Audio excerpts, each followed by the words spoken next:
I'm going to show you how to take a $25,000 bankroll and turn it into an actual stream of income.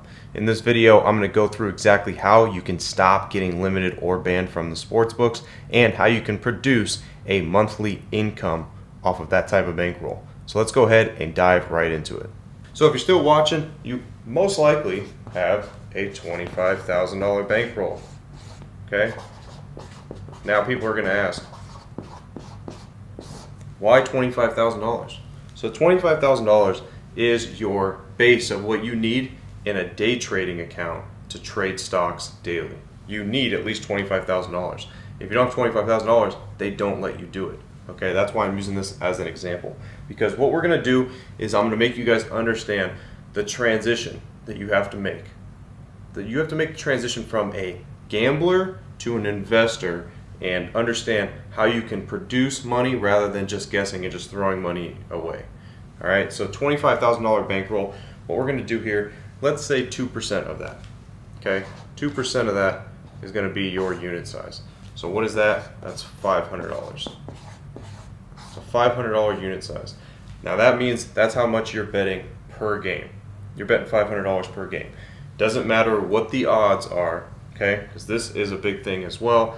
When somebody sees odds like this, they're thinking, well, now I got to lay 3 times the amount of money to be able to recoup 1. That's not how you do it. If you have a $500 unit size, you're betting $500 on that, regardless, no matter what the odds are. Okay, it could be that, they could be 200, any of that. You're still laying $500.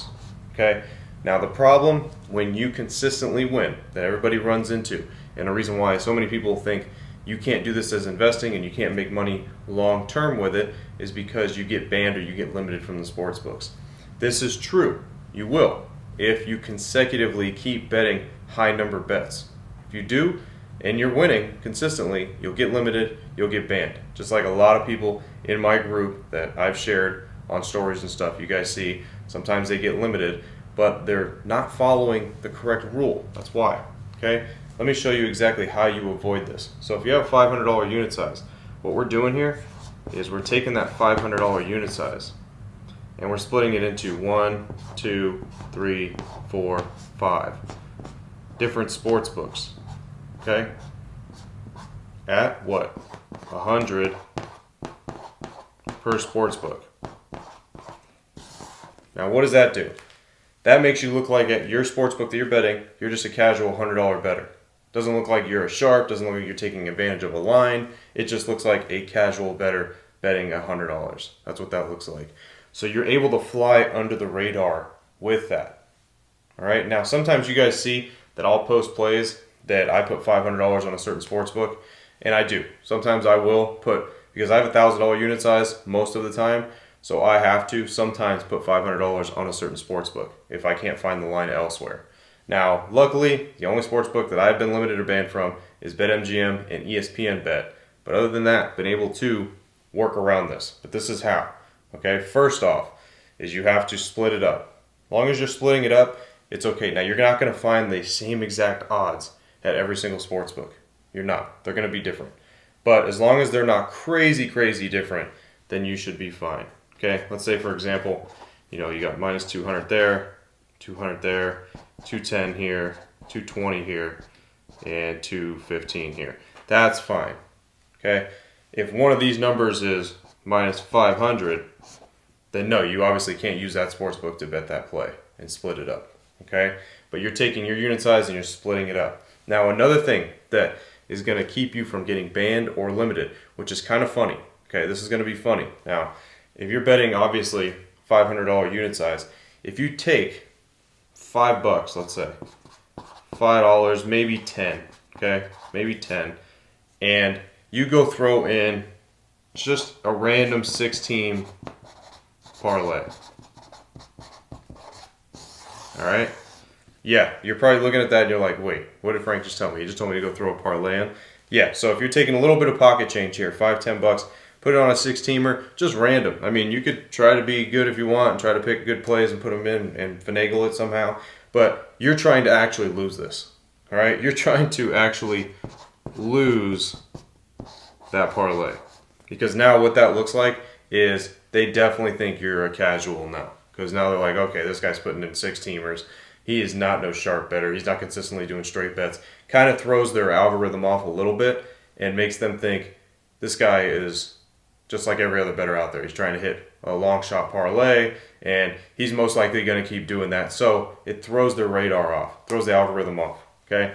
Now it sounds funny, right? It sounds funny that you're just going to go throw some money away, but sometimes it's better to spend $5, $10 to recoup a big amount of money, because if you get limited or banned, there is no way of getting that back.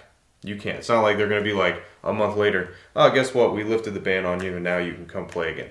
That's not how it works. Once you're banned, once you're limited, that's it. You're donezo. All right? It's over with. So you have to try to avoid that as best as you can, because if you can't avoid that, then the next step is you got to use other accounts and other people's names, and that becomes a little bit shady, and then you got money in other people's accounts with other people's names, and trust me, I've had to do it. So it just gets a little bit shady down that road if you're trying to scale and you're trying to make, full-time income on this. But this right here can produce a nice side income for you each and every month. Now let's go ahead and talk about the next thing that's very important when you have a bankroll like this. So the next thing is having the right strategies, okay, and projections. All right, you got to have the right strategy and projections to go along with it. So if you have the strategy that works, I'm not talking about a strategy that works for a week, I'm talking about a strategy that works for years, and you're able to pretty much get a projection of what you're going to make, this is where you need to be professional on, okay? And you have to understand that you can't sway away from your strategy. You can't sway away and do certain things and bet 500 on NBA Finals game because you want to watch it on TV. Got to stay disciplined, and you got to stick to the strategy, because you have to understand that if you have a certain projection, to make that projection, you have to stick with the strategy. Now, if you don't have the strategy and you guys have no clue what you're doing, make sure you guys click the link in the description, because I'll share all my strategies with you exactly, and the projections of what you're expected to make with your bankroll that you have. Now, strategy projection wise, what does that look like? Let's say you have a strategy that's down that produces 20 units from that certain sport. Okay, so let's say MLB, for example. You have an MLB strategy. Your projection on there is plus 20 units, dating back a year or two. That's what it looks like. Your strategy for MLB produces 20 units in that sport. What does that mean? That means it's very important for you to stick to that strategy, because if you vary and bet random stuff that you're not supposed to, let's just say you make 5 or 10 bets throughout the whole MLB season, which is pretty long, 5 or 10 bets that are ill-advised, that you shouldn't have made because you were just doing it for entertainment or something like that. You were trying to just, throw some money here and there. 5 or 10 bets, let's say, that you did were ill-advised, and you lost those bets. That's 10 units, all right? That's 5 or 10 units. So now your projection has to deduct 10 from that, brings you to 10 units, okay? Because you made ill-advised bets. You have to be very, very strict when you have the right strategy to stick with your projections. You have to be strict. If you're not strict and you're all over the place and you're half-assing it, guess what? You're going to put yourself into a hole, and then you're going to start tilting, and then you're going to lose money, and then none of this matters. So you have to be strict to stay with your strategy, because that's the only way you're going to reach the projections that you have. So again, let's go back to the projection here of 20 units. Let's say we're betting what? $500? Okay. Times that by 20. So for MLB season, we can expect to get, what is that, $10,000? $10,000 out of MLB season. All right. That's what we're expecting to make from our projection through MLB season. Now, maybe it doesn't sound like a crazy amount, right? It doesn't sound like a lot. But guess what? Off of your $25,000 bankroll, to make $10,000, you're almost getting a 50% ROI there. Almost. Okay? A little bit under. But that's crazy. In the investment world, most investors, day traders, they would die for almost a 50% ROI in just a couple months, because MLB season is just a couple months. So your strategy projection and your realization has to be what you're going to actually make, and it's going to be realistic. Because this right here It's still crazy to make $10,000 off your $25,000 in a couple months. And then guess what? Now let's say MLB season concludes. Now we have a $35,000 bankroll. We could change our unit size up even more now. 2% of this would be $700 now. You could use a $700 unit size. And then compound that and keep rolling and rolling and rolling and just keep building this all the way up. That's what happens. And that's the difference between gambling and investing. Gambling is doing none of this. Okay? Gambling is guessing. Just taking a guess and hopefully you win and hopefully you double up your money. That long term is a losing game. Investing is knowing your projections, your strategies, how much to expect, what to bet on, the percentages of a play winning.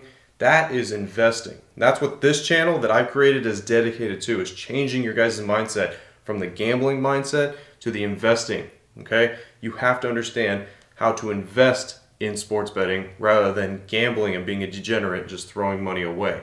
That's why I said if you have a bankroll that's in the higher upper echelon area here, this is what you need to be looking at. But not just if you have that bankroll. This is for everybody. The problem is somebody that has $1,000, you see smaller gains.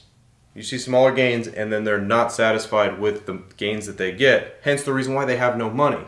You have no money because you're not satisfied with the small amount of money that you get, but it takes money to make money.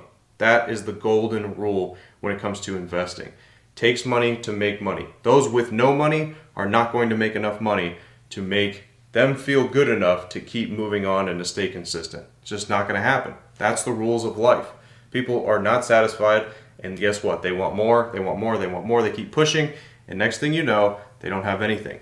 Because a guy with $1,000 bankroll isn't satisfied with making, let's say, $300, which is a 30% ROI.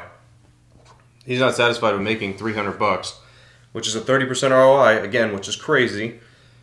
And instead, he wants to just take that $1,000 and he wants to double up. He wants 100% ROI pretty much within the first couple of days of doing any sports betting. This guy right here is always going to go broke. Always going to go broke. While this guy right here flourishes and makes money and just prints money nonstop because he has the right strategies, the right projections, and knows exactly how to manage his money. This is very important if you want to make that transition from being a gambler to an investor and actually making consistent money rather than just throwing money away and next thing you know, you're digging in your pocket, you're digging in your bank account, you're waiting to get paid again just to be able to do the same rotation over and over and over. And remember, when you have an edge, then every bet or investment becomes a winning opportunity. As always, guys, I'm Frank with Linemaker Sports. I'll see you guys in the next video. Till then, I'm out.